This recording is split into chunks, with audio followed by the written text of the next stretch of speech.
So this video we're going to be talking about some smaller gerrymanders, and I want to talk about how redistricting in some ways wasn't all bad, but I want to talk about some smaller gerrymanders first. States that aren't as big on a national scene, but still created some pretty bad gerrymanders.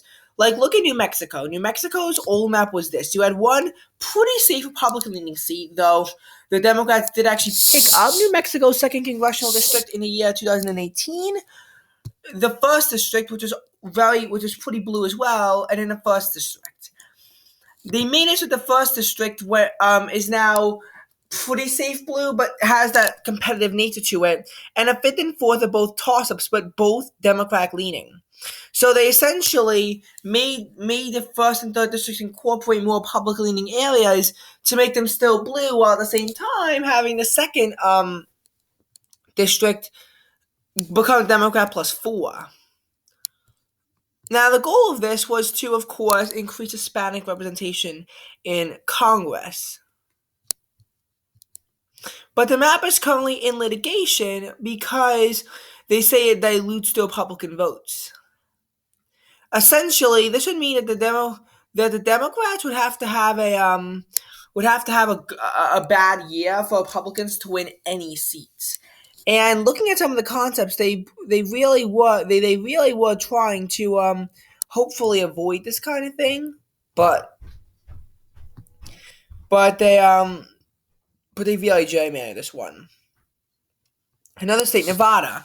Nevada could wind up being a dummy mander and is currently being sued for such gerrymandering, because if you look at it, they used to have a safe Democratic seat, Democrat +22, and a safe Republican seat, Republican +16, with two Republican-leaning tosses, Republican +5 and Republican +1, held by Democrats. Well, now you have a Republican +13 leaning seat, and then the Republican +5 leaning seat in the central of Nevada. +5 state becomes D+2, but look at this district, Deanna Titus. That district goes from Democrat +22 to Democrat +4. She was sacrificed really to help her opponent, and she was not very happy with that.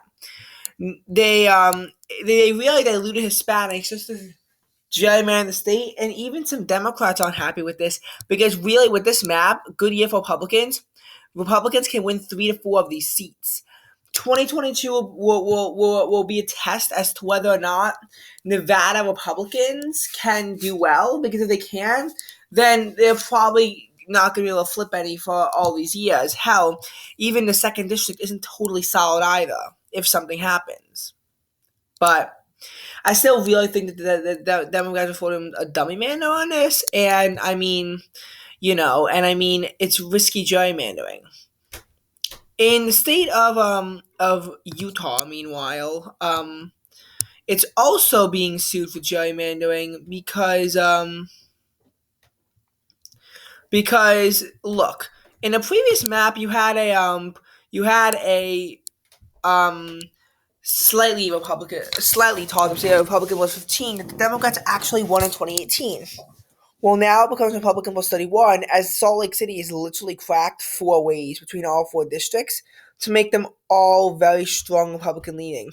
And just to short things up a bit, Provo is also cracked between the 3rd and 4th districts.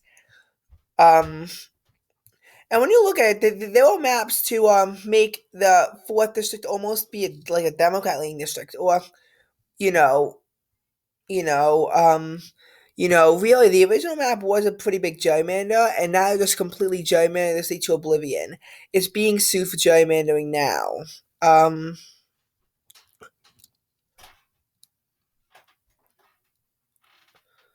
Oklahoma I don't think was so bad, because Republicans didn't win a single county in the state, and honestly, it was a little bit ridiculous how in 2018 they were able to flip the 5th district. That just sounded a little bit ridiculous. And I'm not even joking when I say that, I have to finish up this video. I'm not even joking when I said that, that they didn't win a single county. They did not win a single county.